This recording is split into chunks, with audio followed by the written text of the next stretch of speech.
आज के आधुनिक युग में जहाँ पर हम देखें भौतिक विज्ञान ने बहुत तरक्की कर ली है।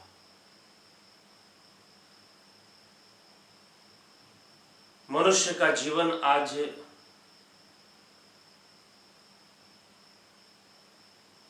विज्ञान के खोज पर एवं विभिन्न आविष्कारों पर निर्भर है।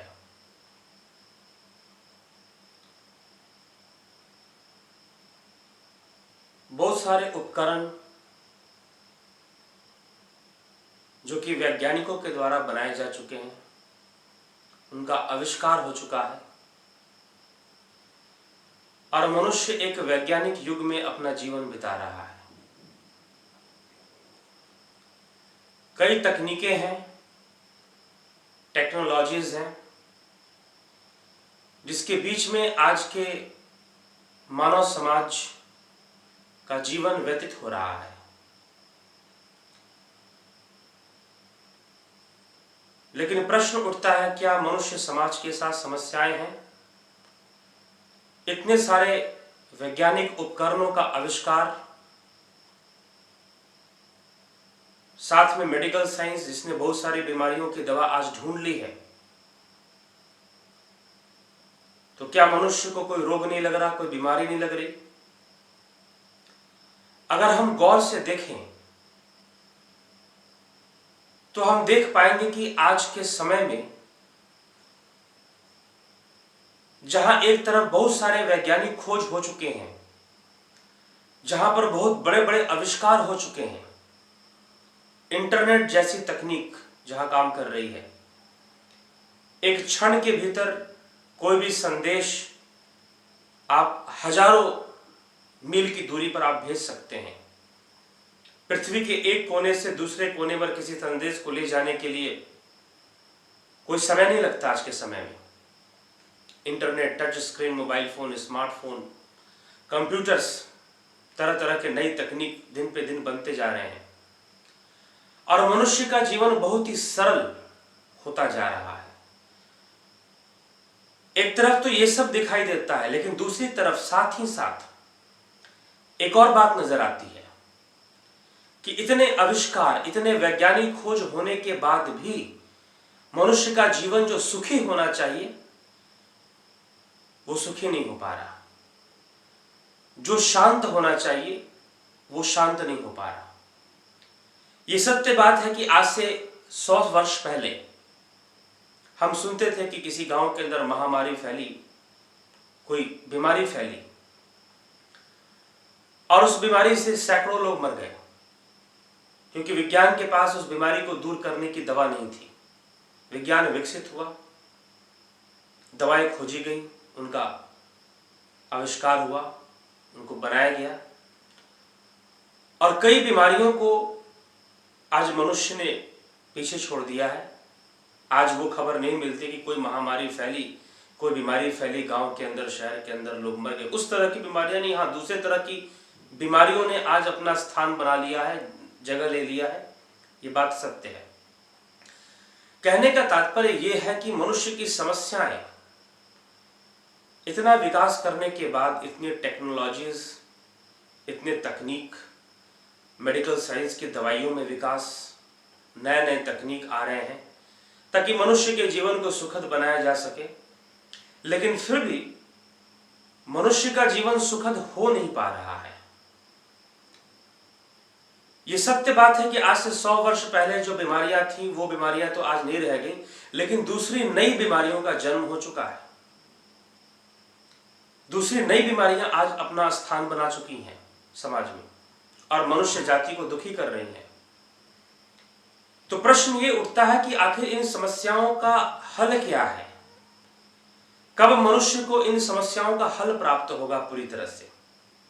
कब वो इनसे मुक्त हो पाएगा? इतनी एक तरफ बीमारियां, एक तरफ समस्याएं, दूसरी तरफ वैज्ञानिक खोजें, वैज्ञानिक आविष्कार, विज्ञान का विकास, भौतिक विज्ञान का विकास, लेकिन फिर जीवन दुखी क्यों? 100 साल पहले जब इतने आविष्कार नहीं हुए थे, इतनी खोजें नहीं हुई थी, तभी जीवन में समस्या थी, मनुष्य समाज के साथ समस्याएं थी।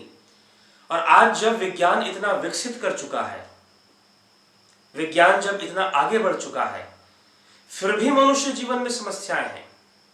पहले समस्याएं कुछ और थी, विज्ञान आगे बढ़ा, उन समस्याओं को दूर किया गया, अब समस्याएं कुछ और आ गई हैं। आज भी मनुष्य का मन अशांत है, आज भी मनुष्य का मन दुखी है। पहले हम कई तरह की बीमारियों के बारे में सुनते थे, आज भी कई तरह की बीमारियों के बारे में, नई नई बीमारियां, और मानसिक स्तर पर बीमारियां ज्यादा है। डिप्रेशन, फ्रस्ट्रेशन आज देखें किस तरह से बढ़ रहे हैं। अवसाद की बीमारी, डिप्रेशन की बीमारी, मेंटल डिजीजेस, मानसिक रोग, मानसिक विकृतियां बहुत तेजी से फैल रही हैं। और हमारा देश, समाज, ये पूरा विश्व उससे ग्रसित हो रहा है, दुखी हो रहा है। प्रश्न ये है कि इसका समाधान क्या है। समाधान को जानना है तो कारण समझना पड़ेगा, चाहे वो समस्या आज की हो या 100 वर्ष पहले की हो। मनुष्य जाति के साथ समस्या क्या है?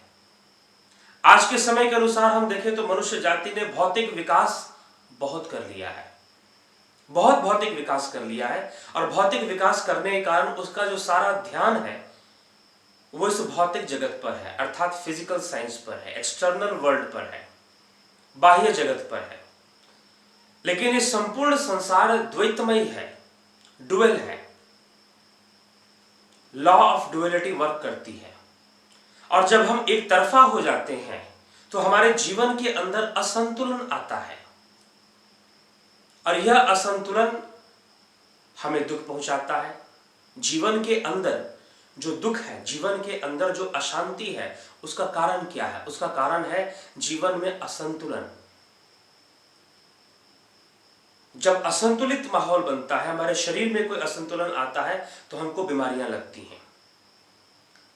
मन में जब असंतुलन आता है तो मानसिक रोग लगते हैं। तो ये असंतुलन क्यों है? क्योंकि हम बाह्य जगत की ओर बहुत भाग रहे हैं, हमारी दौड़ जो है वो भौतिक जगत की ओर है। लेकिन इस भौतिक जगत के साथ साथ हमारा एक आंतरिक जगत भी है। इस स्थूल जगत के साथ साथ एक सूक्ष्म जगत भी है, एक आंतरिक जगत भी है। हम बाह्य जगत के विज्ञान को समझ रहे हैं, लेकिन अंतःकरण के विज्ञान से हम अनभिज्ञ हैं। हमारा अंतःकरण, हमारा मन, बुद्धि, चित्त, अहंकार, ये किस प्रकार से कार्य करता है। आज मनुष्य मानसिक असंतुलन से ग्रस्त है, मानसिक तनाव से ग्रस्त है। अनेक प्रकार के मानसिक तनाव उसके जीवन में है, जिसके कारण से मानसिक बीमारियां हो रही हैं, और फिर वही मानसिक बीमारियां शारीरिक बीमारियों का रूप धारण कर लेती हैं। अगर हम मनोवैज्ञानिकों के सुने तो वो कहते हैं कि 85% लगने वाली जो बीमारियां हैं हमारे शरीर को, मन के कारण है, मन के असंतुलन के कारण है। और मन का असंतुलन अर्थात विचारों का असंतुलन, हमारे विचार असंतुलित हो जाते हैं। और जब विचार असंतुलित हो जाते हैं, हमारा मन, हमारी बुद्धि असंतुलित होती है, और उसका प्रभाव हमारे शरीर के एक एक अंग पर जाता है।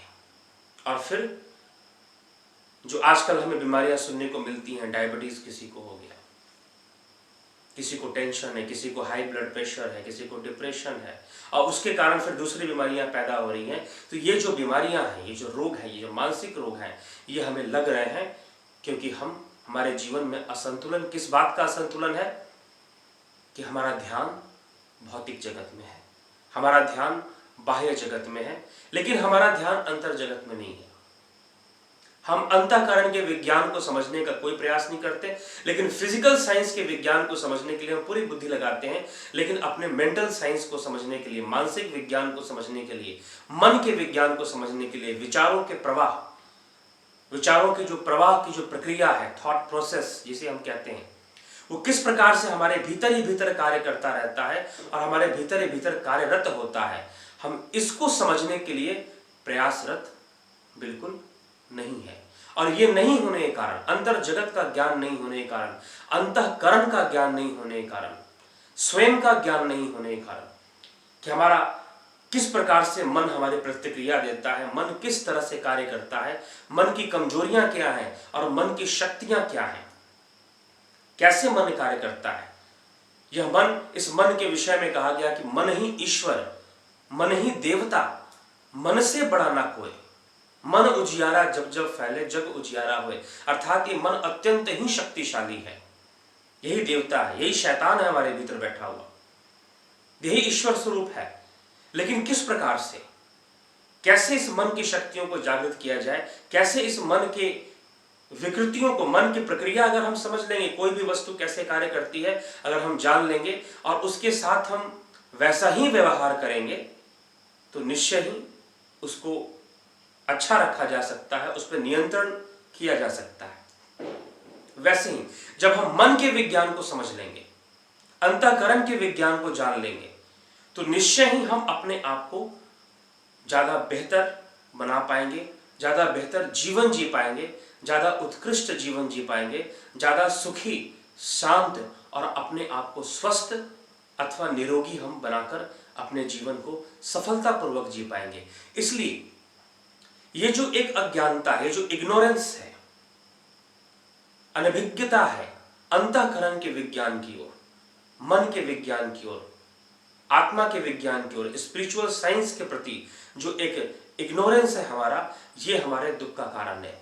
अवश्य ही दुख दूर करने का ये उपाय नहीं है कि हम कहने का तात्पर्य ये ना समझे कि हम जो बाह्य प्रकृति में आज भौतिक विज्ञान ने बहुत खोजें कर ली हैं, कंप्यूटर्स हैं, मोबाइल फोन्स हैं, हम देखें इन सब चीजों के कारण बहुत बीमारियां भी फैल रही हैं।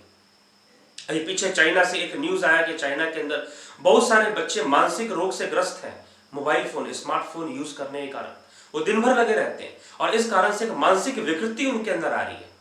जो प्राकृतिक रूप से उनकी बुद्धि का विकास, उनके व्यक्तित्व का विकास होना चाहिए था, वो नहीं हो पा रहा है और उनका इलाज चल रहा है।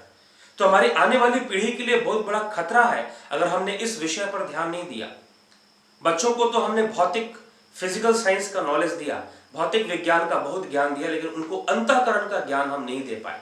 और अगर नहीं दे पाएंगे तो वो खतरनाक होगा आने वाली पीढ़ी के लिए, आने वाले समाज के लिए।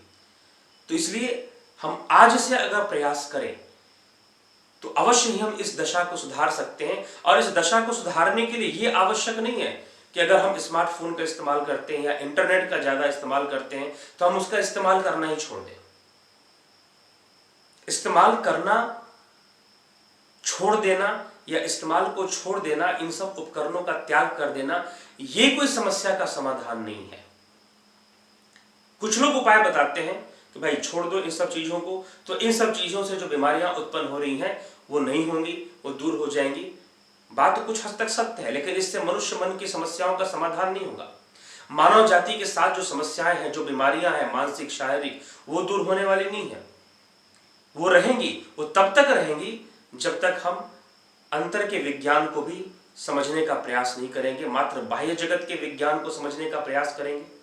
फिजिकल साइंस, एक्सटर्नल वर्ल्ड के ऊपर जो लागू हो रहा है विज्ञान, जो नियम लागू हो रहे हैं प्रकृति के, मात्र उनको समझने का प्रयास करते हैं और अंतः प्रकृति को जानने का कोई प्रयास नहीं करते हम।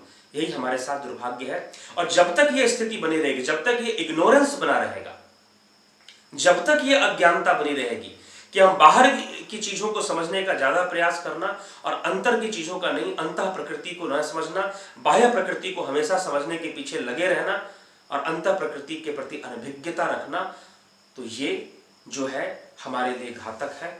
जब हम अंतः प्रकृति को भी अच्छे से जान जाएंगे, मन के विज्ञान को, मन के अंदर चलने वाले विचारों के विज्ञान को, थॉट प्रोसेस को अच्छे से समझ लेंगे, चेतन, अवचेतन और अति चेतन मन के विज्ञान को हम अच्छे से समझने लगेंगे, conscious, subconscious and super conscious mind, इसकी प्रक्रिया को हम समझेंगे कि कैसे ये मन कार्य करता है, कैसे इसमें विचार प्रवाहित होते हैं, किस तरह से होते हैं और कैसा प्रभाव छोड़ते हैं हमारे ऊपर, हमारी बुद्धि, यहाँ तक कि हमारे शरीर के एक एक अंग पर विचारों का प्रभाव पड़ता है।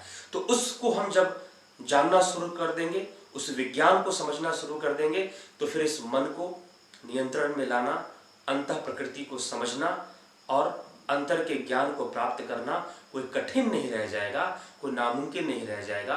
और हम बाह्य प्रकृति को समझना, भौतिक जगत और अंतर जगत में संतुलन स्थापित कर पाएंगे और संतुलन स्थापित करके एक स्वस्थ जीवन, एक सुखी जीवन, एक उत्कृष्ट जीवन को हम यापन कर पाएंगे, जी पाएंगे, स्वयं के लिए भी और दूसरों के जीवन में भी हम जागृति ला पाएंगे। इसलिए आवश्यक है बाह्य प्रकृति के साथ साथ अंतः प्रकृति के विज्ञान को समझना, बाह्य ज्ञान के साथ साथ अंतःकरण के ज्ञान को प्राप्त करना भी अति आवश्यक है। बाहरी भौतिक साक्षात्कार के साथ अंतः साक्षात्कार, आत्म साक्षात्कार, सेल्फ रियलाइजेशन का होना भी अत्यंत आवश्यक है। और जब हम स्वयं को जानेंगे तो फिर स्वयं में ही स्वयंभू है, अर्थात वो परम शक्ति हमसे अलग नहीं है। हम उस शक्ति को भी जान जाएंगे और अपने जीवन को उत्कृष्ट कर पाएंगे, विकसित कर पाएंगे, सुंदर बना पाएंगे, स्वयं के लिए बहुत कुछ कर पाएंगे और दूसरों के लिए भी बहुत कुछ कर पाएंगे। इसलिए हम जानने का प्रयास करें कि किस प्रकार हमारा अंतःकरण, हमारा मन, बुद्धि, चित्त कार्य करता है। अगले वीडियो में हम अवश्य बताएंगे कि हमारा मन के अंदर चलने वाले विचार, ये थॉट प्रोसेस किस तरह से क्रियाशील होता है, इसको हम समझने का प्रयास करेंगे। अवश्य देखें और सब्सक्राइब करें। धन्यवाद।